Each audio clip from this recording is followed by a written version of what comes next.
Backstage, Cesaro calmly told Triple H he is no longer a Paul Heyman guy.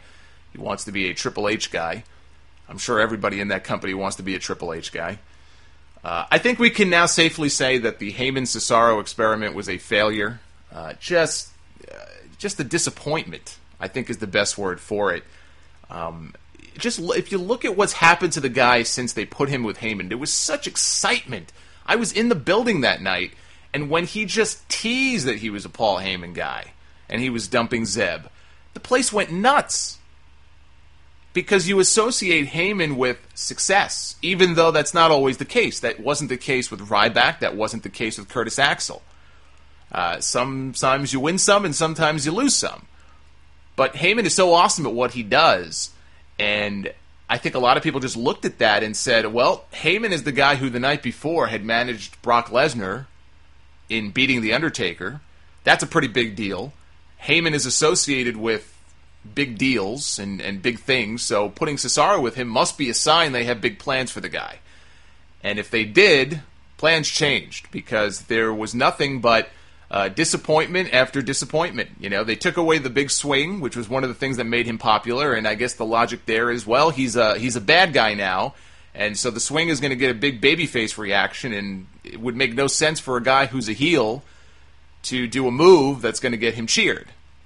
So if that's the logic, then I kind of get it, although, you know, I still think it's stupid, though, to strip the guy of some of the things that made him popular. But they took that away from him.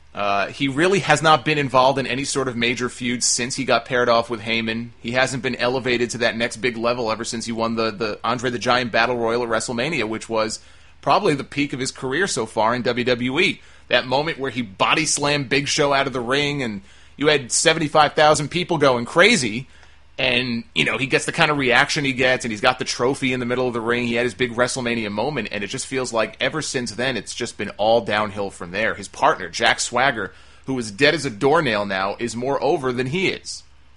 And Swagger's been around for years, and they've done, you know, nothing with him, and, you know, he's had his own issues. He's injured people, and he's gotten busted, you know, a time or two, so he's no angel, but the fact that Jack Swagger is, or at least was up until recently, more over and getting bigger cheers and people chanting his name and Cesaro isn't.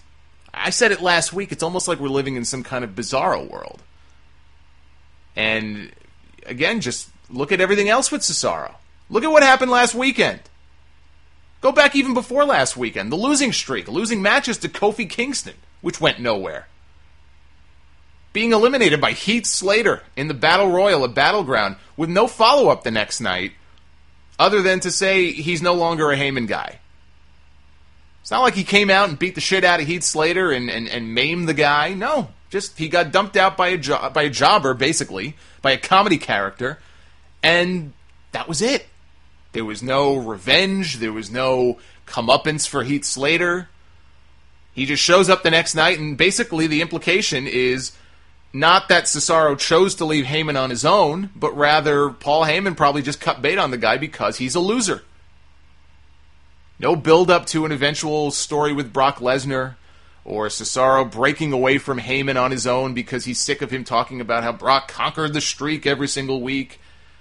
You know, you could have built something there, and let's say Brock wins, okay? Let's say Brock wins the belt as he should at SummerSlam, and he does hold on to it through WrestleMania next year. I don't know how they pull that off if he's not going to show up, but let's say that's what happens. Why not build to a Brock Lesnar versus Cesaro match at the Royal Rumble? You can get away with a weaker title match on that show because the Rumble match is what sells it. You know, it almost doesn't even matter what you put in the championship match. They had a title match between Brock Lesnar and Bob Holly, you know, a decade ago. That wasn't exactly a big-time main event match. I mean, look what they did last year. You know, last year they had Brock Lesnar in there at the Royal Rumble against the Big Show. You can get away with matches like that aren't as strong because that's not the big draw of that show. And actually, the Brock Big Show match, it wasn't even a match. It was an angle. But, you know, why not? At least it allows them to turn Cesaro back into a babyface, let him start swinging people again, and you've got yourself a fresh opponent for Brock Lesnar to beat in a competitive match heading into WrestleMania. I mean, he should have at least one opponent like that before Roman Reigns or whoever it is that he wrestles, let's say if that ends up happening next year. I think Cesaro is the perfect guy. You know, he had the tie-in with Heyman. I mean, now he doesn't, but he had the tie-in with Heyman. He's a freak of nature. You know, I mean, I have no doubt at all that he and Lesnar could go out there and have an awesome freaking match, and the people would be behind Cesaro, and they would want to see Cesaro swing Lesnar. They'd want to see Cesaro propel Lesnar in the air for a freaking uppercut. They could have some wicked near falls, convince you that he might actually win the championship, even though in the end, of course, he doesn't. Cesaro doesn't have to win. He just needs to stay competitive, and he'd probably get himself even more over just by, you know, lifting Brock up for some impressive power moves. So, I mean, look, I guess they could still do it, but this made it seem like the stuff with Heyman was done and over with. That whole connection, that whole relationship is finished. I don't see how anybody can objectively look at this and not consider it to be a failure. Not on Paul Heyman. Okay, it's not. I'm not faulting Heyman. You know, Heyman's a character on TV doing what he's told to do. It's a failure on WWE's part because the payoff here was so underwhelming that it almost defies logic that this is how the story... It's almost like that can't be how it ends. There's got to be more to it than this. But if you listen to what Cesaro said on Monday night, apparently that is it. And I just don't see how you can look at this and not see it as a failure. So Triple H gave Cesaro a chance to impress him by beating Dean Ambrose in the main event, so that was coming up later in the show.